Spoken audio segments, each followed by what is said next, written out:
여러분, 대한민국 부동산 시장의 운명의 카운트다운이 시작되었습니다. 2026년 5월 9일, 이 날짜가 누군가에게는 수억 원의 세금을 아낄 마지막 비상구가 되겠지만 준비되지 않은 이들에게는 평생 쌓아온 자산이 한순간에 정부의 금고로 빨려 들어가는 재앙의 날이 될 것입니다.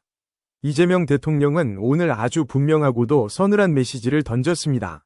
다주택자 양도소득세 중과 유예 조치를 더 이상 연장하지 않겠다. 이 한마디는 단순히 세금 제도의 변경을 의미하지 않습니다. 그것은 지난 정부부터 이어져 온 부동산 투기와의 전쟁에서 정부가 다시 한번 강력한 칼자루를 쥐겠다는 선전포고입니다. 지금 강남과 양천구 등 주요 단지에서는 시세보다 1억 원 이상 싼 눈물의 급매물이 쏟아지고 있습니다. 왜 그들은 지금 이 아까운 자산을 헐값에 던지고 있을까요? 그들이 바보라서가 아닙니다. 5월이 지나면 양도세율이 무려 80%를 넘나들게 되는 미친 듯한 세금 폭탄을 피하기 위한 처절한 생존 본능입니다. 오늘 우리는 단순히 대통령의 발언을 전하는 것을 넘어 그 이면에 숨겨진 거대한 경제적 함의를 파헤칠 것입니다. 이재명 정부가 왜 하필 지금 이 시점에 다주택자들을 벼랑 끝으로 몰아넣고 있는지, 그리고 1480원을 위협하는 환율과 5000포인트를 앞둔 코스피 시장은 이 부동산 대격변과 어떤 유기적인 관계를 맺고 있는지 지금부터 그 잔인하고도 명확한 진실을 하나하나 해부해 보겠습니다.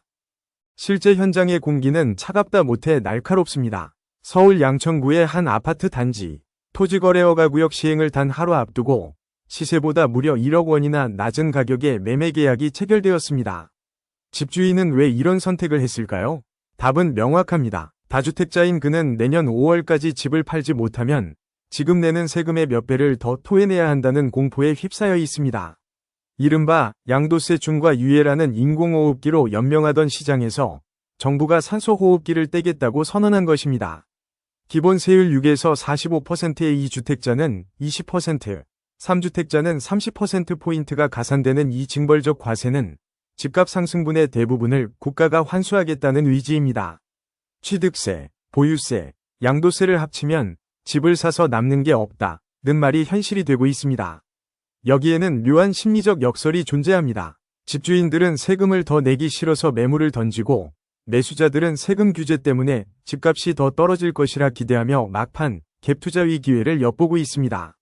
하지만 시장 전문가들은 경고합니다. 지금의 매도 행렬이 과연 집값 안정의 마중물이 될 것인가? 아니면 오히려 5월 이후 매물 잠김, 락인 이펙트 현상을 심화시켜 시장을 마비시킬 것인가? 우리가 주목해야 할 점은 이 현상이 단순히 특정 지역의 문제가 아니라는 것입니다. 조정 대상 지역 전반에 걸쳐 자산가들의 엑소더스가 시작되었습니다. 그들은 이미 영리하게도 증여라는 우회로를 택하거나 아니면 시장의 공포를 이용해 현금을 확보하고 있습니다. 과연 정부의 계산대로 이 매물들이 무주택자들의 내 집 마련 기회로 돌아갈 수 있을까요? 아니면 또 다른 자산 불평등의 서막이 될까요? 이재명 대통령의 언어는 직설적이고 파괴적입니다. 소셜미디어와 기자회견을 통해 터져나온 그의 발언은 다주택자들의 심장을 관통했습니다. 자기가 살지도 않으면서 투기용으로, 투자용으로 오랫동안 가지고 있다고 왜 세금을 깎아줍니까? 이 질문은 단순한 경제 논리를 넘어 도덕적 공정에 대한 근본적인 의문을 던집니다. 정부는 장기보유 특별공제 제도가 오히려 매물을 묶어두는 독이 되고 있다고 지적합니다. 오래 보유할수록 세금을 깎아주는 것이 시장 안정화에 기여하기보다 오히려 자산가들이 매물을 내놓지 않고 버티게 하는 성벽 역할을 했다는 판단입니다. 특히 비거주 1주택자, 즉 이름만 1주택자일 뿐 실제로는 거주하지 않는 투자용 주택에 대해서도 단호한 잣대를 들이대기 시작했습니다. 이러한 강경 기조는 지난 정부의 정책 실패를 반복하지 않겠다는 강한 의지의 표현이기도 합니다. 윤석열 정부 시절 한시적으로 면제해주던 조치들을 불공정의 온상으로 규정하고 이를 정상화하겠다는 것입니다. 시장에서는 5월 이전에 매물이 쏟아져 나오며 가격이 안정될 것이라는 낙관론이 나오지만 대통령은 한 걸음 더 나아갑니다. 세금으로 집값 잡는 것은 최대한 뒤로 미루고 싶지만 투기용 부동산에 대한 특혜는 있을 수 없다. 이 발언은 시장에 아주 중요한 신호를 줍니다.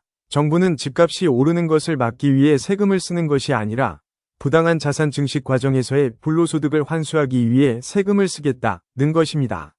이는 부동산을 주거의 수단으로 돌려놓겠다는 거대한 담론의 시작입니다. 하지만 정치적 리스크는 여전합니다. 내년 지방선거를 앞둔 시점에서 이러한 강경한 세제 정책이 중산층의 표심을 자극할 수 있다는 우려가 여당 내부에서도 조심스럽게 흘러나오고 있습니다.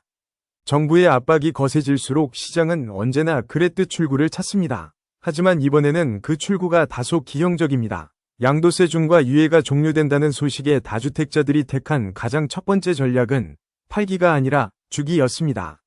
즉, 남에게 파느니 자식에게 증여해서 세금을 줄이고 자산을 묶어두겠다는 선택입니다. 이는 정부가 기대했던 집값 안정이라는 목표에 정면으로 배치되는 결과입니다. 실제로 강남권과 마포, 용산 등 주요 지역의 증여 건수는 최근 급격히 증가하고 있습니다. 다주택자들은 계산기를 두드려 봅니다. 지금 팔아서 정부의 80%에 육박하는 양도세를 내느니 증여세를 좀 더 내더라도 자산의 소유권을 가족 내에 유지하는 것이 장기적으로 이득이라는 결론에 도달한 것입니다. 이른바 증여의 역습입니다. 이로 인해 시장에 나와야 할 매물들이 다시 가구 내로 숨어버리는 매물 잠김, 락인 이펙트 현상이 심화되고 있습니다.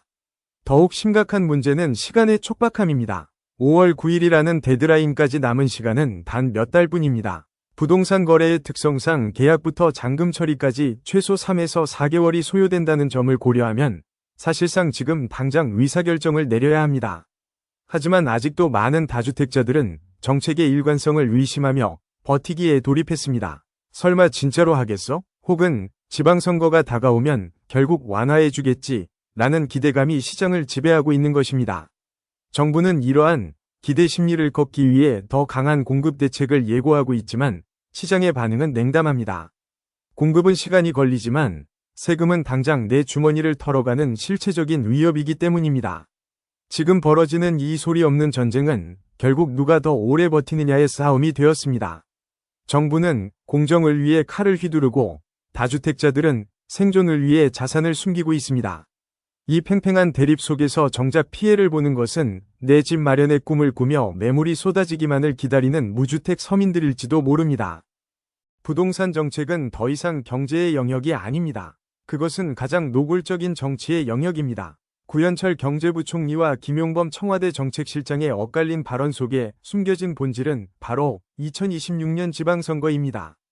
양도세 강화라는 채찍을 휘두르면서도 한편으로는 보유세, 종부세 및 재산세, 인상에 대해 당장 고칠 건 아니다 라며 선을 긋는 대통령실의 태도는 지극히 전략적입니다. 보유세는 실거주자들에게도 직접적인 타격을 주는 세금입니다. 특히 서울과 수도권의 이른바 똘똘한 한 채를 가진 중산층에게 보유세 인상은 정치적 사형 선고나 다름없습니다. 민주당 내부에서도 비명이 터져나옵니다. 양도세로 다주택자를 잡는 건 찬성하지만 보유세까지 건드리면 선거는 끝이다 라는 공포가 당을 지배하고 있습니다.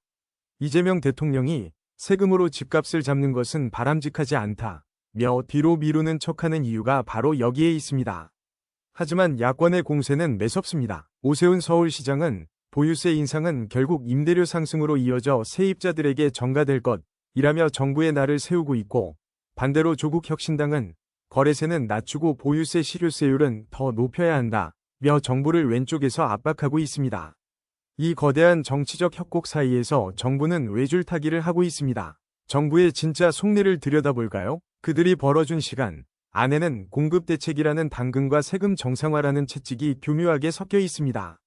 내년 지방선거 전까지 시장을 안정시켜야 한다는 절박함이 오히려 정책의 일관성을 해치고 있다는 지적도 나옵니다. 토론할 주제라며 즉각적인 개편에는 선을 그으면서도 다주택자에게는 왜 세금을 깎아주냐고 호통치는 이 이중적인 태도는 결국 표심을 잃지 않으면서도 핵심 지지층의 정의 구현, 욕구를 충족시키려는 고도의 계산된 행보입니다. 우리는 이 지점에서 냉정해져야 합니다. 정치인들의 입이 아닌 그들이 내놓는 숫자를 봐야 합니다. 세금은 국가 재정을 위한 수단이지만 대한민국에서 부동산 세금은 권력을 유지하고 획득하기 위한 가장 강력한 무기입니다. 5월의 양도세 중과 종료가 과연 시장 안정의 신호탄이 될까요? 아니면 선거판을 뒤흔들 대형 악재가 될까요? 그 결과에 따라 대한민국의 정치 지형은 완전히 재편될 것입니다. 부동산 시장이 내수 경제의 내관이라면 환율과 반도체는 대한민국의 생존줄입니다. 최근 달러당 환율이 1,480원을 돌파하며 외환위기급 공포가 시장을 덮쳤습니다. 이재명 대통령이 직접 나서 한두 달 내로 1,400원 선으로 안정될 것이라며 강력한 구두 개입을 단행한 것은 단순한 예측이 아닙니다. 환율이 무너지면 수입 물가가 치솟고 이는 곧 부동산 담보대출 금리 인상으로 이어져 가계부채 폭탄의 안전핀을 뽑아버릴 수 있기 때문입니다. 더욱 심각한 것은 미국의 반도체 관세 100% 부과 압박입니다. 만약 한국 반도체가 미국 시장에서 가격 경쟁력을 잃는다면 우리 경제의 기초 체력은 급격히 저하될 것입니다. 대통령은 미국 물가 상승으로 이어질 것이라며 협상의 여지를 남겼지만 글로벌 자본은 이미 냉정하게 움직이고 있습니다. 환율의 불안정성은 부동산 자산의 가치를 상대적으로 떨어뜨리고 자산가들로 하여금 안전자산인 달러나 해외 주식으로 눈을 돌리게 만들고 있습니다. 즉, 지금의 부동산 규제는 단순히 국내 투기 세력을 잡는 것을 넘어 흔들리는 국가 경제 체급을 유지하기 위한 고육체계 성격도 띠고 있습니다. 아이러니하게도 부동산 시장에 몰렸던 거대 자금은 이제 KOSPI 5000이라는 미지의 영토를 향해 꿈틀거리고 있습니다. 대통령은 왜곡된 시장이 정상을 찾아가는 중이라며 증시의 우상향을 긍정했습니다. 이는 정부가 의도적으로 부동산의 투자 매력도를 낮추는 대신 그 유동성을 자본시장으로 유도하여 기업의 성장을 돕겠다는 자금의 대이동을 설계하고 있음을 시사합니다. 양도세 폭탄을 피해 부동산을 매각한 현금 부자들이 다음 행선지로 주식시장을 택한다면 KOSPI 5000은 단순한 숫자가 아닌 현실이 될 것입니다. 하지만 이 과정에서 발생하는 자산의 양극화는 또 다른 숙제입니다. 부동산으로 돈을 번 이들이 다시 주식으로 부를 축적하는 동안 집값 하락만을 기다리던 서민들은 여전히 고금리와 고물가의 늪에서 허덕이고 있습니다. 시장이 정상을 찾아가는 과정이 누군가에게는 축제이지만 누군가에게는 소외의 반복인 셈입니다. 이 거대한 변혁의 소용돌이 속에서 정치권의 목소리는 극명하게 갈립니다. 오세훈 서울시장은 정부의 세제 압박이 오히려 집값 상승에 부작용을 낳을 것이라며 날선 비판을 멈추지 않습니다. 지자체장으로서 세수 확보와 시민들의 거센 항의 사이에서 실리적인 방어막을 치는 모습입니다. 반면 조국 혁신당은 더 근본적인 개혁을 요구하며 보유세 실효세율 인상을 압박합니다. 이러한 정치적 대립은 2026년 5월이라는 데드라인이 다가올수록 더욱 격렬해질 것입니다. 정부는 공정을, 야당은 실리를, 진보 정당은 분배를 외치며 각자의 정의를 주장합니다. 하지만 정작 그 정의의 대상이 되어야 할 국민들은 쏟아지는 정책의 파편 속에서 길을 잃고 있습니다. 지금 필요한 것은 정치적 수사가 아니라 국민의 주거 안정을 보장할 수 있는 실질적이고 지속 가능한 시스템의 구축입니다. 결국 2026년 5월 9일, 그날이 지나면 대한민국 부동산 지형도는 완전히 재편될 것입니다. 다주택자 양도세 중과 유예 종료는 단순히 세금을 더 걷겠다는 의지를 넘어 부동산으로 돈 버는 시대의 종말을 고하는 정부의 마지막 경고장입니다.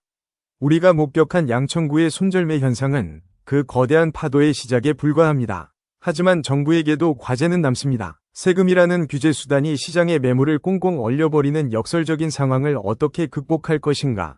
그리고 글로벌 경제의 불확실성 속에서 어떻게 서민들의 주거 사다리를 복원할 것인가 하는 문제입니다. 대통령이 언급한 공급대책 이 세금 규제의 빈틈을 메우지 못한다면 시장은 다시 한번 극심한 혼란에 빠질 것입니다. 여러분, 이제 선택의 시간이 다가오고 있습니다. 정부의 강경 기조를 믿고 발 빠르게 자산을 정리할 것인지 아니면 정치적 변수를 기대하며 버티기에 들어갈 것인지 그 판단의 결과는 오롯이 여러분의 몫입니다. 분명한 것은 진실은 언제나 불편하며 그 진실을 직시하는 자만이 변화의 파도 위에서 살아남을 수 있다는 사실입니다.